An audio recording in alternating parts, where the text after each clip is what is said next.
But when vendors would come into my dealerships, they would come to me and they would say, "Where did you get that guy?" And I'm like, "Who? Mike over there. Where'd you get him?" He was a bread delivery guy. What do you mean, where'd I get him? But I just heard him talking to a customer. He's ruthless, man. They're not getting out of here without buying something. And I'm like, yeah, I trained him in my method.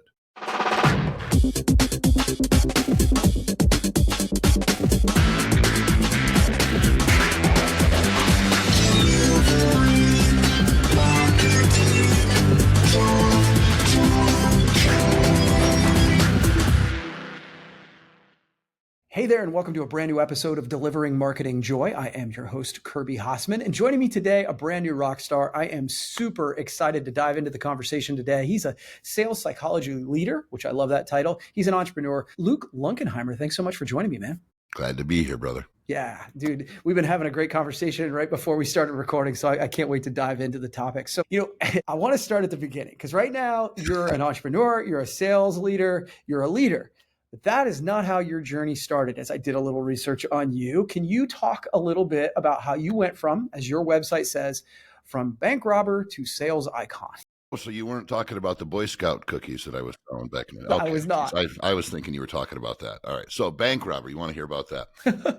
Yeah, man. Listen, everybody's got their story, right? A lot of people have skeletons in the closet that you eventually learn about. And then some people have those things that were their cross to bear from the past that they wear openly on their sleeve. I do the latter simply because it's what brought me where I am. That's what's given me the worldview that I have, which then feeds into my ability to be a successful entrepreneur, good father, good husband. If I'm going to self-dub myself those things. The bank robbery was a kind of a necessity, really. I was very badly addicted to opiates. And for the listeners who aren't familiar with, synthetic opioids really is the actual reference term, which just means things that are an opium derivative that are made synthetically for their analgesic quality, which is a pain-killing quality. So your Oxycontins, hydrocodones, Percocets. High school football star, big frog in a small pond, got a scholarship to play ball, lost the scholarship due to injury, got the surgery to try to get the scholarship back. Surgery didn't go well, got addicted to opiate painkillers, and spent about a decade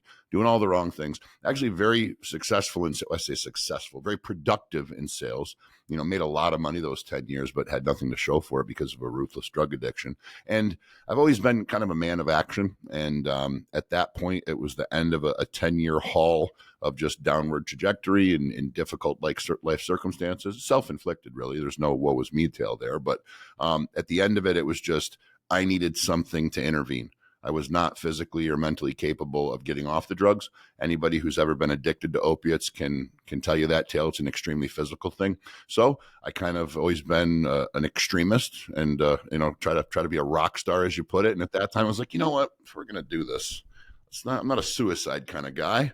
I'm not a police chase kind of guy. I'm a bank robber kind of guy. Let's go in and knock over a bank. And for me at the time, it was either get a bunch of money, run away to California, find a rehab, reestablish myself and come back and try to, rebuild my life, or get caught and be forced into sobriety, which truly, in hindsight, the subconscious mind, that's where I was and that's what I needed. And so we executed a bank robbery. It was an intense experience. It led to some prison time, but it also led to where I am today. Yeah, I appreciate you being willing to share, because like you said, not everybody's willing to share that now, but I think it tells the story of where you are now, right? And so thanks for sharing that. So how did you get from there to here? Like how did you go from scratch to building a $12.5 million business? And I guess then the follow-up is like, what can we learn? Sure, of course. So really, as human beings, we all have things that we go through in our molding stages, right, that create barriers. For me, one of the biggest precursors to my success, or not necessarily precursors, but things that led into me finding some success, was aligning myself with people. And, you hear you're a product of the 5 people you spend the most time with. There's all the relevant but somewhat cliche terms that you hear that are just repeated, over and over through the words of successful people. But for me, personally, it was coming to terms with the fact that the reason I behaved in the way I did and the reason I had all these past pains that I needed to numb with drug addiction were because I was just an excited flame. I was somebody who wanted to go out and take on the world. When I learned about politics, I wanted to be the president. When I learned about space travel, I wanted to fly to the moon. When I learned about the car business that my father was in, I wanted to own a Ford franchise. I wanted to experience a high value lifestyle, no matter what it was. So drug addiction was something that numbed that, and it allowed me to function in society as a normal human being, and go home from work and watch the football game and have a beer and go to sleep. Everybody could do that. I couldn't do that. I had to be on the move, busy doing something, jumping a dirt bike over a house, whatever it was. But the drugs kind of allowed me to be a normal member of society. So what I learned about myself during the rough period and coming out of that rough period was I needed significant shots in the arm of adrenaline and excitement. And what you later learn is a dopamine rush. A lot, humans don't realize this, and I think this will be valuable for a lot of your listeners, that as much as you may or may not want to come to terms with this, as humans, we are on a constant search of dopamine. It's just what we're after. If we're the kind of person that is a real hopeless romantic and we like to date, habitually and meet women or men or whatever it is, we get a dopamine hit and a serotonin, spike from that situation. You might, in marketing, you might, when you get a real big marketing win, your client does really well, your sales funnel goes off the chart, or the event goes really well for you. It's like, yeah, we got to win. And you experience this euphoric sensation during that time, which you later find out is dopamine. And it's intrinsically in all of us. Some, of course, certainly more than others. So for me, in order for me to be able to experience any kind of normalcy, as well as some productivity and success, I had to implement those dopamine rushes into my life strategically. They couldn't come in a malicious or a nefarious way. They had to be leading to successes. So for me, it was getting in the gym. It was getting back in a sales career, realizing that the reason I thrived so much in sales was because every time I closed a deal, it was a dopamine hit. So there's that piece of it, which is a self-discovery piece, which for me, it was understanding that I was an addict. I had ADD. I had naturally occurring low dopamine. So really self-solution is a lot of it. Self-identification, finding out who you are, what's good and what's bad about you, and really coming to grips with both, and, being happy that you have good attributes, but also being aware of the fact that you have imperfections and trying to optimize those things. Okay.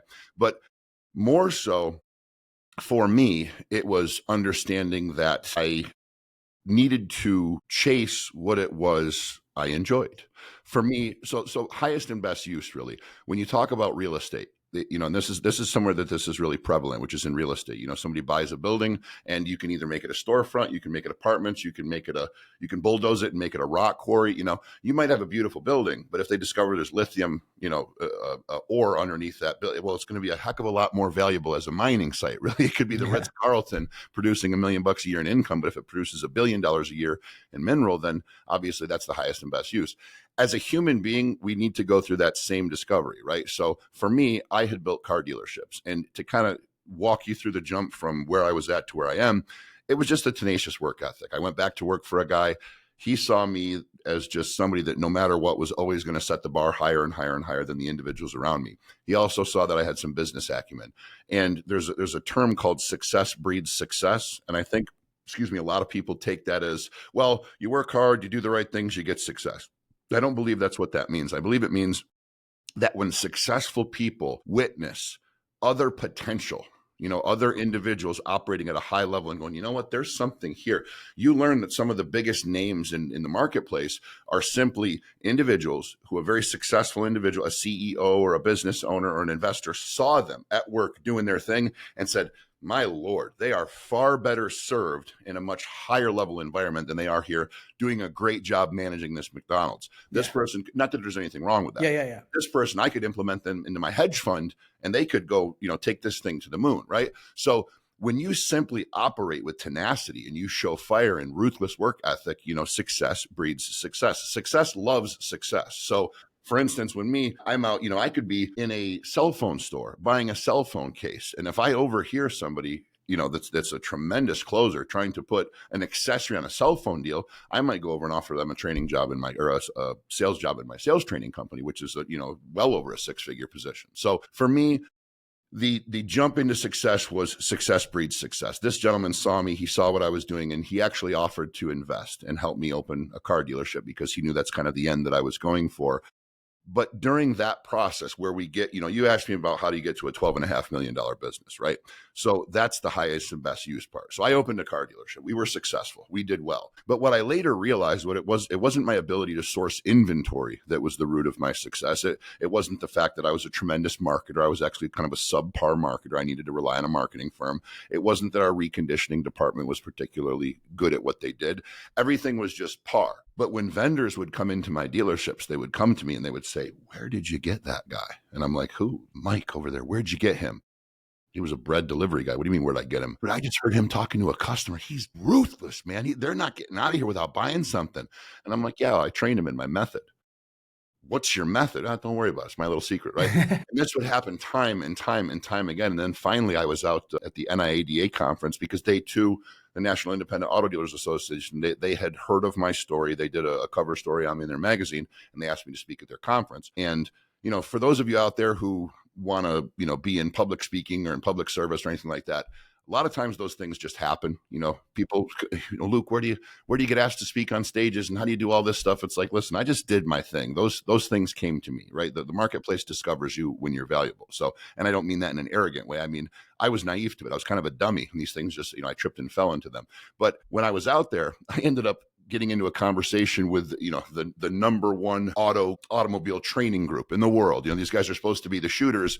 And I just threw them a little bit of, the P2P flavor, the discipline that I sell in, and humbled all of them very quickly. And then went home and talked to my wife, and she's like, "Honey, I don't really think you're really the best car dealer. I think you're just good at training salespeople." So that just goes to the point of highest and best use. So for me, it was a path of self-discovery, figuring out how to optimize what was right and wrong with me, working so tenaciously that another individual discovered that and decided to try to help elevate me to a higher plane. And then once I was able to get to a higher level of success, saying, "Wait a minute, is this really what I'm optimized for? This is great. This is more money than I've ever made. This is better than I've ever done, but can it get better?" And so it's just constant iteration, man. It's just constant self-discovery, iteration, and awareness of where your highest and best use is. Yeah, man, that's really good. That's really good. And I think that's something that in all those, I see in my mind as you're telling that story, I see people that fill that role, like, "Oh, that person was awesome, and that's why they're on my team now." And then, so yeah, I think that's really good. So you've talked about authentic selling. Can you talk a little bit about your take on authentic selling compared to traditional selling methods? Sure. I mean, there's a statistic that I believe it's either Salesforce. Salesforce just recently did market study in the 23-24 timeframe, and they went out and they asked sales-esque questions of their contributors, right? And they did quite a bit of studying. HubSpot did this, Salesforce did this. There's two other firms, they're men's names, such and such and such and such. They're notable firms, but I don't want to misspeak. So just understand that they're notable firms. They went out and did some discovery around the shift in the marketplace that's going on right now, which is sales is becoming harder. This is a widely accepted thing. It's more difficult to close deals now than it was a decade ago. What's going on? And what they discovered, one of the statistics that jumps out at me and should at anybody who sells for a living, is that when a customer feels as though the individual that they're speaking to regarding that item or that product or service is using a script, they're scripted, or they're robotic in some way, where they can tell that even though they just answered the question, what the salesperson is now saying to them isn't a natural neurological response. They just pulled the next card in the deck and handed it over, and it kind of fits, but it's obviously scripted. Customers at that stage will disengage entirely at a rate of about 70%. So out of 10 people that come in and have that conversation with a salesperson, if that salesperson is in any way, shape, or form seeming scripted, they're going to disengage at a rate of 70%. That's detrimental. That'll crush the sales team's performance. So we say something in P2P, which is authenticity sells and confidence closes. I think anybody would agree who's had any sort of experience on a sales floor that the most confident salespeople are the best closers, the most productive, the highest earners, right? Yeah. You get that young, tenacious guy that comes in and he's arrogant. He's got a chip on his shoulder. He's not even that smart, but he's still closing deals because he's just got the confidence and he feels as though he can get it done. Confidence, as far as a trait of a salesperson, makes that individual 67% more effective than their peers who are less confident. So just that simple character trait they don't have to be educated. They don't have to be particularly good at what they do. Just exuding confidence cranks them up into the 70th percentile nearly. So you take these things and you start to say, okay, well, how do we optimize that? So really, as a sales training company, what we're doing is we're taking, instead of going into a sales floor and saying, okay, these two guys are 8s and the rest of them suck. All right, let's try to help everybody. I'm just being candid because this is what Yeah. sales trainers do. And then Yeah. they say, okay, well, we can take these 8s and make them 10s. That should move the meter enough for these guys to do well. And then hopefully the rest of them pick something up. Your 8s that you try to make 10s, they're not going to operate at 10 all the time. Perfection is not a thing, right? Taking an 8 to a 10 is not realistic. Taking an 8 to a 9.25 may be a possibility. Taking a 3 and a 4 to a 6.5 or a 7 when they are the larger subset of the sales team is significantly more effective to the bottom line of the company and the overall sales volume than it is to try to make the superstars a little better. So what we optimize for is going in, taking the 8s, making them 8.5s or 9s, because we can do that with the information that we provide, but also taking what you would call the rank and file, just the average salespeople, and making them effective at a 6.5 or a 7, because that's what really moves the needle for the company. And the way you do that is you give them confidence. How do you give them confidence? You give them a framework. You don't give them words to remember. You don't give them scripts to say. You look at the business that you're in. Let's take tangible assets, for instance, the car business. One of the frameworks that we use in the car business is called the Big Three. What brought you here? What is your buying power? What did you hope to accomplish today? You go to any owner of a car dealership and say, hey, we're going to make sure that before your salespeople hit the desk, they know what their customer's buying power is, whether or not they're paying cash, have good credit, have no credit, have a cosigner, whatever. Number 2, we're going to find out exactly why they're here today. Do they have a trade? Is their last car a total loss? Is the check in the mail? Are they borrowing from their 401k? Like, what's the time frame? And in that first question, we solve for what we call the triple threat: time, money, third party. These are the 3 most notable objections anybody's ever going to get. I don't have the time for it. The money's too expensive. I got to talk to my wife, right? This is just what we get, right? And the last is, what brought you here today? What is your buying power? And what did you hope to accomplish today? Like, what is the root of why you're here today? What are you trying to accomplish? Because if it's an easy sale and it's an easy close because they come, about 1 in 7, then you optimize for gross profit and efficiency and you get it done and you move on to the next one, right? So it's all about moving the needles. There's a saying that we have, and it's average sales training, script training, what we call talk training, teaching people the things to say to get the customers to engage. And then when they say this, you say that, etc. Scripted sales. That's the equivalent of going into an automobile and trying to get the best sound quality that you can out of that automobile by using the volume, the bass, and the treble knob, because that's all you have. P2P, or the paid to persuade method, we align with a professional recording artist going into the studio and having a mixing board with 1,000 knobs and switches where they can dial in every signal frequency, because the more things that you can optimize, the better the end result is. So what we take pride in doing is creating an authentically confident salesperson, because we teach them an extraordinary amount about human beings, human discourse, and also themselves. I'm a perfect example. When you self-understand, when you have an understanding of who you are, what your malfunctions are, how you behave, what you do wrong in a conversation frequently, what you do right in a conversation frequently, when you have that understanding of yourself, you build supreme confidence. And then you can start to see, once you've solved for yourself, the issues and the malfunctions or the positivities in the character that you're speaking with.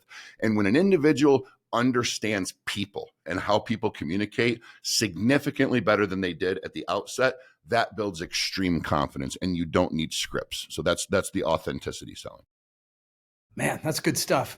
Thank you. Where can folks find more information about you? You talk about the P2P. Let people know where they can find you. Yeah, brother, I appreciate that. So one of the things that I try to do is give a lot of free value. Not everybody has the money to engage in sales training because they're not good at sales yet. So yeah, follow me on social media. It's Luke Lunk. So it's the first 4 letters, or it's my first name and the first 4 letters of my last name, LUKELUNK. That's on Twitter or X, that's on TikTok, that's on Facebook, any of the meta platforms, Instagram. And then our YouTube channel is paid the number 2 persuade. And there's a whole bunch of free value out there. As far as engaging with the sales training, it's just paid2persuade.com, paid the number 2 persuade.com. And I take every appointment. So I speak with anybody who's interested in sales training. We covered a lot of ground today, Luke, and I'm really glad that you went from bank robber to sales leader. And so I appreciate you taking the time today, and we'll have to do it again sometime. No worries, brother. I appreciate being here. Well, that's going to wrap up this edition of Delivering Marketing Joy. We'll see you next time.